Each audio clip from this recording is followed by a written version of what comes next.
Alors, bonjour chers internautes d'IGFM, nous sommes avec Monsieur Dian, Mamadou Dian, qui est le directeur général de Biotech. Biotech qui est une structure indépendante de services qui investit et qui travaille dans le secteur des engrais, mais je ne vais pas en dire plus. Peut-être que vous laissez le temps de dire qui est Monsieur Dian, oui, avant de venir sur Biotech. Merci, je m'appelle Mamadou Dian, je suis ingénieur en télécom. J'ai une quarantaine d'années d'expérience. J'ai été parmi les deux premiers au Sénégal à faire les réseaux voix et données. J'ai dirigé la société CITA ITS pendant 25 ans. Et maintenant, je me suis reconverti un peu dans l'agriculture, dans l'agro-industrie pour être plus précis. Et je suis membre fondateur de Biotech Service Sénégal, qui est une société de fabrication d'engrais et de pesticides organiques pour lutter un peu contre l'utilisation des produits chimiques chez les agriculteurs qui ont un impact tout à fait négatif sur le sol. Alors aujourd'hui, Biotech a été créé en 2013. On a un budget d'investissement de 2,311 milliards qui se justifie par le montage d'une usine complète automatique de production d'engrais et de pesticides organiques. Mais avant ça, nous avons fait pendant 2 ans des recherches appliquées sur le terrain avec l'ISRA, avec l'université de Dakar, du cadre de professeur Semben, son bureau s'appelle le Biopass, et qui nous a permis, à travers ces études, de trouver une formulation, une innovation unique d'ailleurs, qui a remporté le lauréat de la meilleure innovation en Afrique 2013 sur le Forum Afrique 2013 sans innovation organisé par l'AFD. Et on a trouvé un produit qui s'appelle le BF2. Le BF2, c'est le biofertile, c'est-à-dire biofertilisants et pesticides qui sont dans le même produit. C'est un produit 2 en 1 et qui permet non seulement de fertiliser le sol, mais de protéger les cultures en même temps. Donc c'est une innovation unique qui n'existe nulle part d'ailleurs et qui aujourd'hui a commencé à être produit sur sa forme foliaire, c'est-à-dire sa forme liquide. Et nous avons enregistré quand même un succès extraordinaire au niveau des agriculteurs. Parce que, au fait, avant de demander aux agriculteurs si le produit marche, c'est eux qui nous appellent pour nous dire que c'est exceptionnel, ils n'ont jamais vu ça. Et d'ailleurs, hier, il y a un agriculteur qui m'a appelé au niveau de la région du fleuve vers Château pour me dire qu'il avait fait des pommes de terre et qu'aujourd'hui, ces pommes de terre, il a eu 45% de plus de productivité avec des pommes de terre d'une qualité exceptionnelle. Il avait même l'impression que c'était des pommes de terre importées au Sénégal. Parce qu'on a fait un test sur 2 bandes, une bande avec l'engrais conventionnel, une bande avec l'autre produit.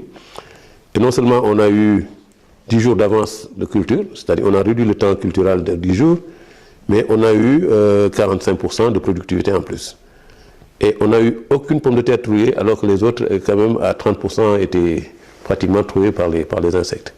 Ce qui veut dire que notre produit non seulement a rempli son rôle d'engrais et de fertilisant, mais il a aussi rempli son rôle de protection. Et avec l'ANIDA à Tuaonpel, l'ANIDA qui est une organisation quand même des fermes agricoles, nous avons aussi fait 2 bandes de culture. Sur notre bande, on a eu 540 kg et sur la bande des autres, ils ont eu 230 kg. Donc c'est vous dire qu'on a presque doublé la capacité de la production. Et les gens étaient quand même surpris. Nous-mêmes, le produit a dépassé nos espérances de qualité. Et c'est certainement simplement dû à une exigence technique et une recherche poussée. Parce que rien qu'en recherche, au début, en 2012-2013, nous avons dépensé 68 millions. Alors que nous n'avions rien produit déjà.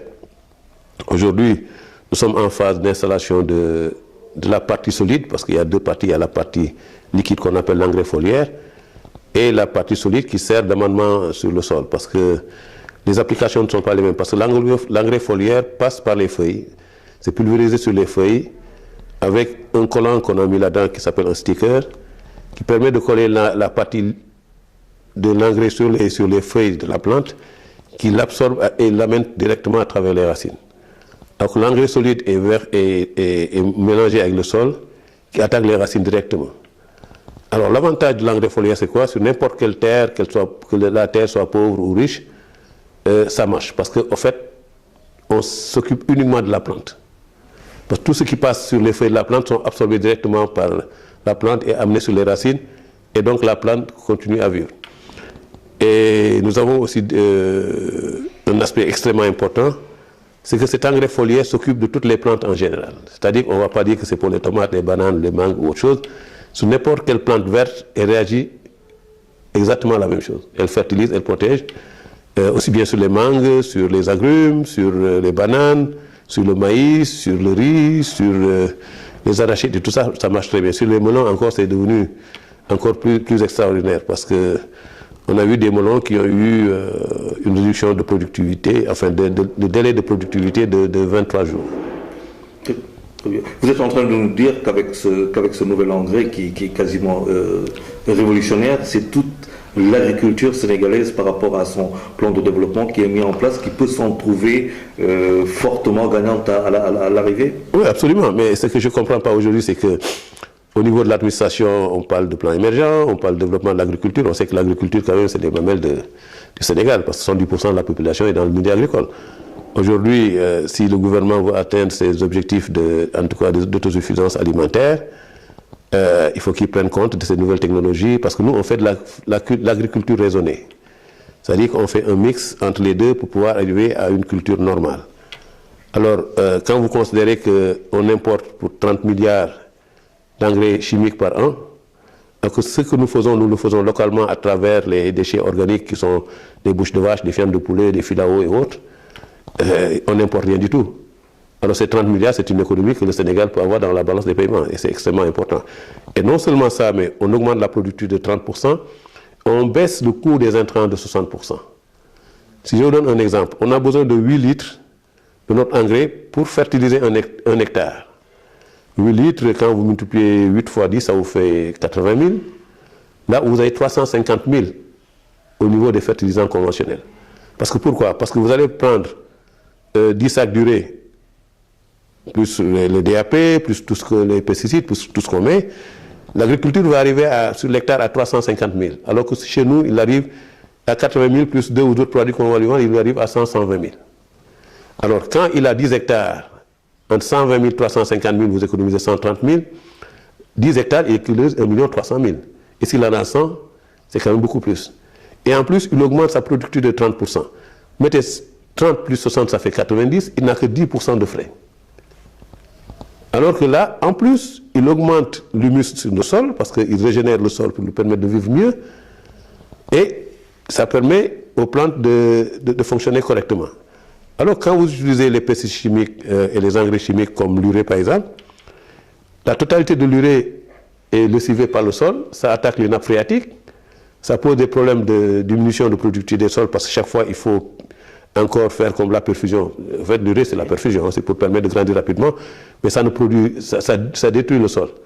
98% du sol sénégalais est pauvre aujourd'hui, du fait de la mécanisation, de la culture intensive et de l'utilisation des pesticides et des engrais chimiques. Mais comment vous pouvez expliquer cela? Ça veut dire qu'il y a quand même 3 contradictions. La première contradiction, c'est qu'on a un problème de coût, donc on peut réduire fortement les coûts, absolument, produire beaucoup plus. Absolument. Et de l'autre côté aussi, si vous parlez d'agriculture raisonnée, ça veut dire qu'on n'est pas dans le raisonnement, en tout cas dans une démarche totalement scientifique de l'utilisation pour la création des valeurs ajoutées agricoles.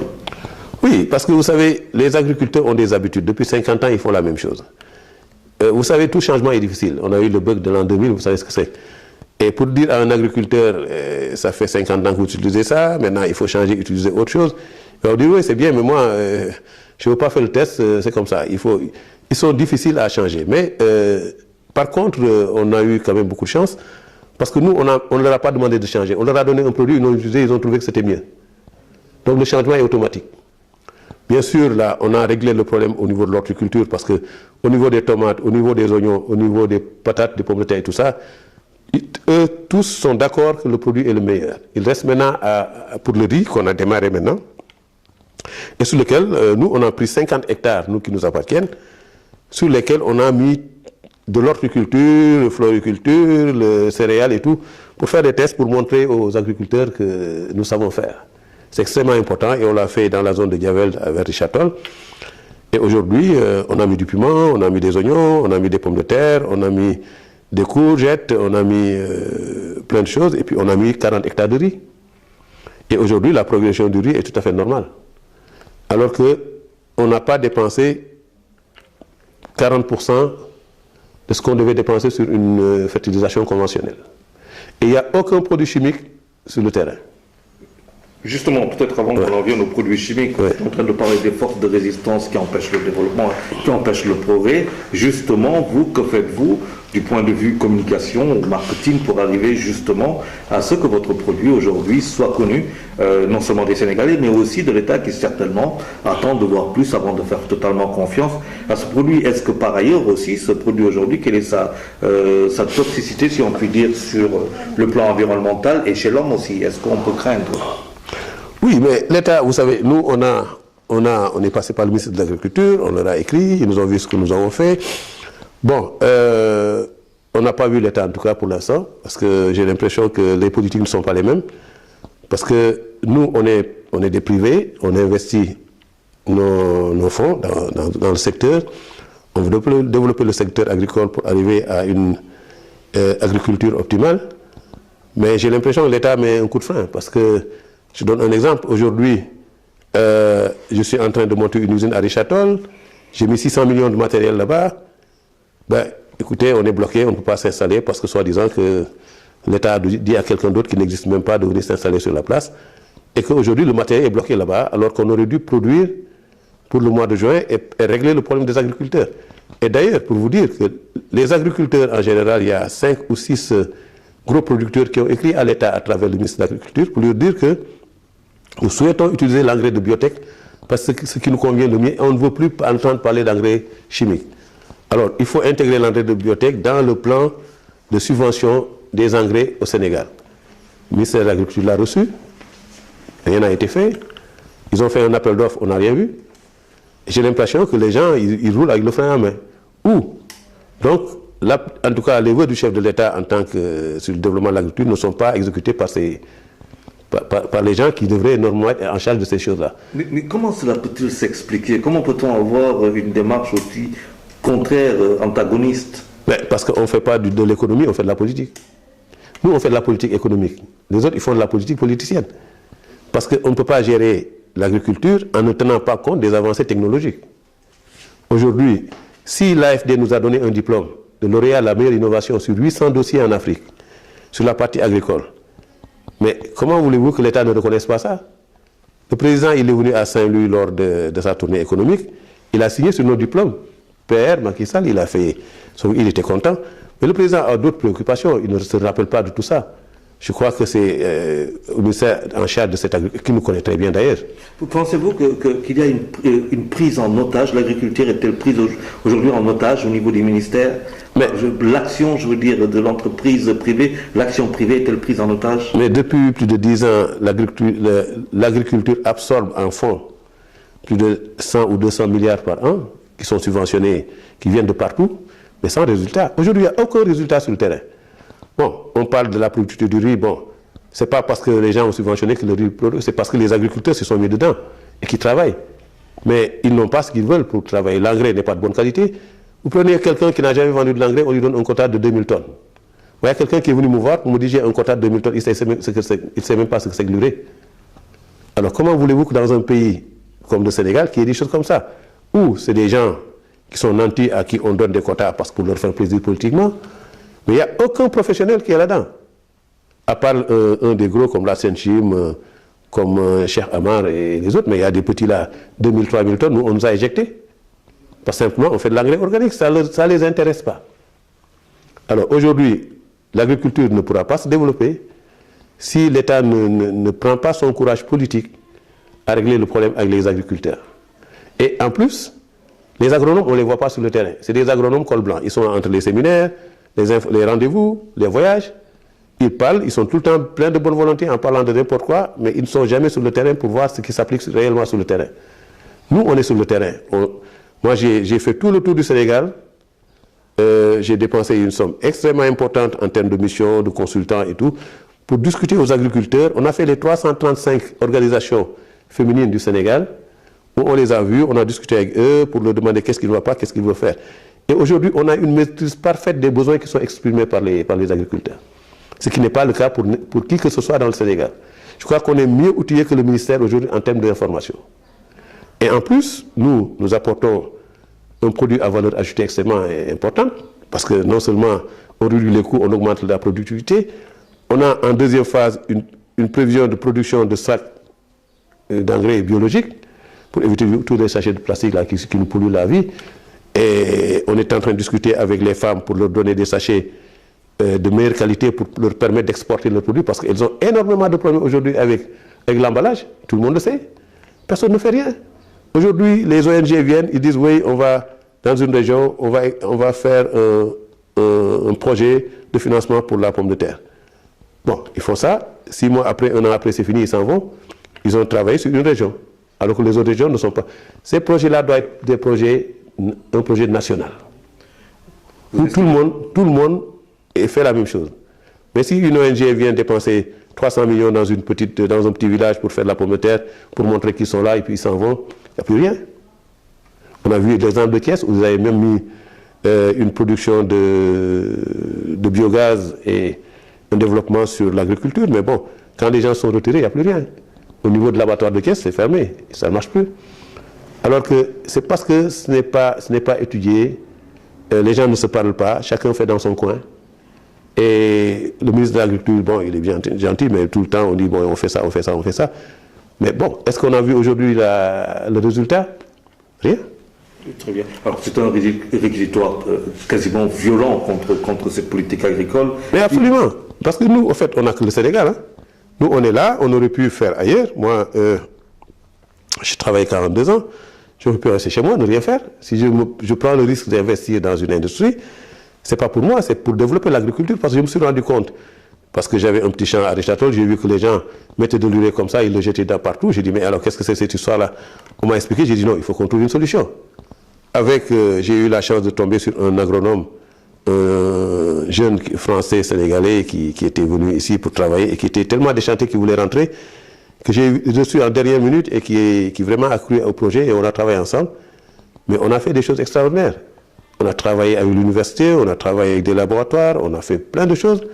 Et aujourd'hui, on est arrivé à vraiment un produit exceptionnel. Mais ça, à la limite, j'aurais pu rester chez moi, ne pas le faire. Aujourd'hui, je suis en train de perdre de l'argent. Parce que j'ai investi de l'argent, je ne peux pas travailler, on m'empêche de travailler. Bon, deuxièmement, personne ne s'en soucie. Moi, j'ai arrêté de parler avec le ministère de l'Agriculture parce que ça ne sert absolument à rien. Parce que moi, j'estime que c'est eux qui devaient nous pousser à arriver à ça. Parce que c'est le résultat pour eux. C'est eux qui prennent le gain. Parce que c'est le Sénégal, c'est eux qui le gèrent. Nous, on n'est que des auxiliaires du développement. On est là à faire des choses. Mais c'est le ministère de l'Agriculture qui va être content de voir que ça progresse, que les agriculteurs sont contents, tout va bien. Oui, mais justement, est-ce que peut-être là, le secteur privé n'attend-il trop du secteur, de l'État? Est-ce qu'aujourd'hui, le secteur privé ne fait pas peut-être montre de timidité aussi, ou alors de méconnaissance dans le secteur agricole dans lequel il aurait peut-être intérêt à investir? Non, mais le secteur privé, il n'y a que des courageux ici au Sénégal. C'est qu'on ne leur donne pas la voie de sortie. Moi, par exemple, aujourd'hui, j'ai 600 millions de matériels qui dorment là-bas, depuis 1 mois. Sous le soleil, la poussière. Je risque de me retrouver avec un matériel qui va être complètement endommagé. Les gens n'en ont cure. Alors ils vont me dire d'attendre quelqu'un qui a un projet qui doit venir, je ne sais pas qui c'est qui a donné l'ordre qu'on lui donne. Donc le gars-là, il est là à tourner les pouces. C'est politique. Ça n'a rien de cartésien. Mais parce qu'aujourd'hui, au Sénégal, les gens...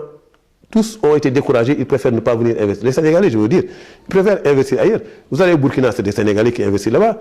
Au Mali, c'est pareil. En Côte d'Ivoire, ils ont des choses extraordinaires. Ils ne peuvent pas le faire au Sénégal parce qu'ils sont bloqués. Quand on arrive, on nous met des cloche-pieds déjà. Quand chacun veut avoir un bout, on ne peut pas avancer. On est réfractaire à l'avancement de l'économie au Sénégal. On ne fait que parler, on ne travaille pas. Au Sénégal, c'est le pays où on ne travaille pas. Alors, l'État n'aide pas les gens, chacun se cache derrière quelque chose. Bon, personne ne veut rien faire. Alors que nous, on n'a rien demandé à l'État. Moi, je n'ai rien demandé à l'État. J'ai demandé simplement qu'on me laisse travailler et qu'on me permette d'occuper un local pour travailler. Ce n'est pas quand même la mer à boire. C'est compliqué. Moi, je vais vous dire un exemple. J'ai Félix Mbengue il a fait l'université de Dakar. Il était venu à un salon agri en 2012 ici au Méridien. On s'est rencontrés, je lui ai expliqué mon projet. Mais dès qu'il est arrivé, son chef de l'État lui a donné 500 millions en lui disant « commence les études ». Moi, je n'ai pas eu un rond. Je n'ai pas demandé. Moi, je ne demande rien du tout. Moi, j'ai investi, je m'endette, je fais mes choses, mais je veux qu'on me laisse travailler pour le bien du Sénégal. Ce n'est pas compliqué. Très bien. Alors, on va revenir peut-être un peu sur la différence entre deux engrais, l'un qui est chimique, l'autre qui est organique, afin que nos internautes comprennent un peu mieux. D'abord, c'est quoi l'engrais et c'est quoi la différence entre ces deux types d'engrais? Bon, l'engrais, en fait, c'est le fertilisant, c'est ce qu'on utilise pour permettre aux plantes de vivre normalement et de croître et de produire. Donc, vous avez l'engrais chimique, qui sont des composantes chimiques pour donner ce qu'on appelle NPK, le nitrogène, le phosphore et le calcium, et pour permettre à l'engrais d'avoir tous les éléments nutritionnels pour lui permettre de grandir. Bon, ça c'est fait artificiellement, c'est chimiquement, c'est sur la base du pétrole, c'est sur la base de beaucoup d'autres produits. Bon, qui ont certainement une puissance de productivité, mais qui ont un impact négatif derrière. C'est-à-dire qu'ils impactent négativement sur le sol, parce que c'est lessivé dans le sol et ça rend le sol très pauvre. Parce qu'il n'y a pas d'éléments organiques dans les engrais chimiques. Alors, ce qui veut dire que à partir de ce moment-là, on perfuse la plante tous les ans, on lui permet de produire, on récolte et le sol s'appauvrit de plus en plus. Alors que l'engrais organique, on met des matières organiques sur le sol, qui permet aux bêtes qui sont à l'intérieur du sol, aux bactéries, de vivre et de proliférer et de faire une rétention d'eau. On n'utilise pas beaucoup d'eau, et qui permettent à la plante de bénéficier de cette eau-là. Vous voyez, quand vous avez une éponge, l'éponge garde l'eau, mais quand vous n'avez pas d'éponge, l'eau part tout seul. Cette éponge-là, c'est l'engrais organique qui permet les éléments organiques qui permettent de garder de l'eau. On arrose moins la plante, et tous les éléments nutritifs qui sont là-dedans, ils les amènent au niveau de la plante, à travers les racines. Donc cet engrais organique-là, c'est d'ailleurs pourquoi vous voyez sur les champs, on met des bouches de vache, on met des crottes de vache, on met des choses, c'est pour avoir de matière organique. Et ça, c'est nécessaire et impératif pour la plante. Nous, ce qu'on a fait, vous voyez, je peux donner un exemple. Dans une forêt, vous voyez que ça pousse de partout. Parce qu'il y a des feuilles mortes, il y a des oiseaux qui meurent, il y a des trucs organiques qui sont là, qui se décomposent naturellement et qui sont dans le sol. C'est exactement ce qu'on a reproduit avec nos engrais et nos fertilisants organiques. On a pris les bouches de vache, les fientes de poulet et tous les déchets d'abattoir et tous les éléments organiques qu'on a mélangés à des proportions qui leur permettent d'apporter du phosphate, de l'azote, du calcium et leur permettent d'avoir les mêmes composantes chimiques que l'engrais chimique. Et en plus maintenant du NPK, on apporte de l'acide humique, on apporte des vitamines, on apporte des nutriments, 28 nutriments qui n'existent pas dans l'engrais chimique, pour permettre à la plante de grossir convenablement, de respecter les délais culturels, d'avoir le même goût à la sortie et de pouvoir être conservé le plus longtemps possible. Aujourd'hui, tous les produits qui sont sortis de nos engrais peuvent se conserver 3 à 4 mois plus longtemps que les produits issus de l'engrais des formulations chimiques. Mais parce que c'est naturel. Quand vous prenez une mangue dans la forêt là-bas qui n'a pas été avec l'engrais, vous le gardez longtemps. Mais quand vous prenez une mangue qui a été fertilisée chimiquement, bon, écoutez, si au bout de 1 mois, si vous l'utilisez pas, la mangue est complètement... Donc c'est ça. Alors, c'est ça la différence entre le chimique et l'organique. Et en plus, les pesticides chimiques, tout le monde sait ce que c'est. Aujourd'hui, si on a l'hypertension, le diabète, le cholestérol, tout ce qui se passe au Sénégal, c'est simplement dû à 90% par les pesticides chimiques.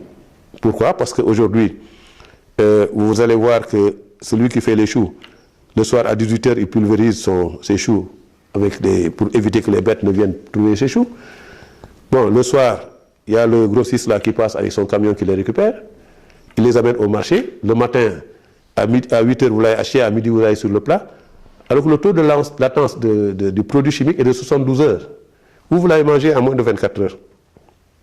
Donc, le phénomène chimique va se développer dans votre ventre et puis produire les causes à effet. Et ça, tout le monde le sait. On a toujours allé.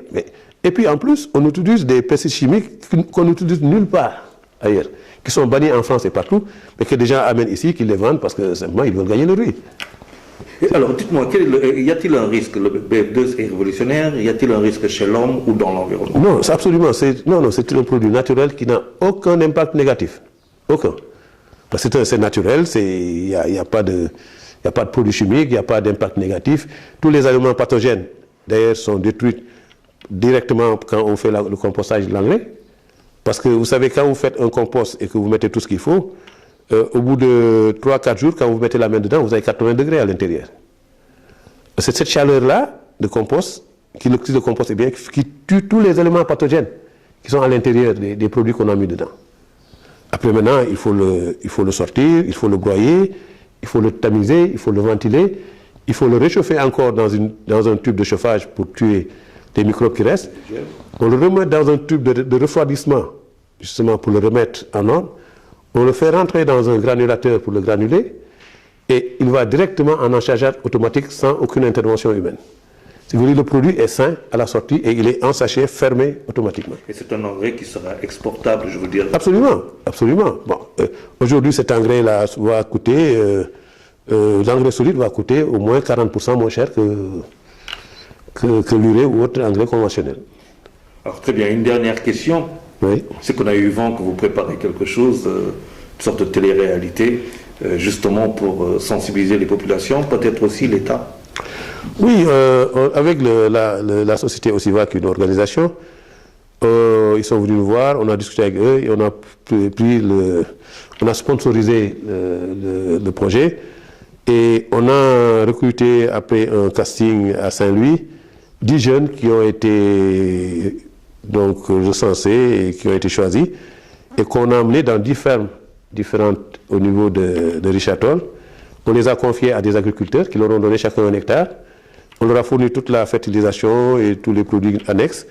Et ces jeunes-là sont en train aujourd'hui, ils sont déjà presque à maturation, ils sont en train aujourd'hui de cultiver et s'introduire. Et c'est des jeunes qui sont sortis de l'université, d'autres qui sont sortis de nulle part, mais qu'on a voulu mixer pour montrer que tout le monde pouvait aller dans l'agriculture. Et c'était une façon d'appeler les jeunes qui sont sortis des universités, qui n'ont pas d'emploi, d'aller vers l'agriculture.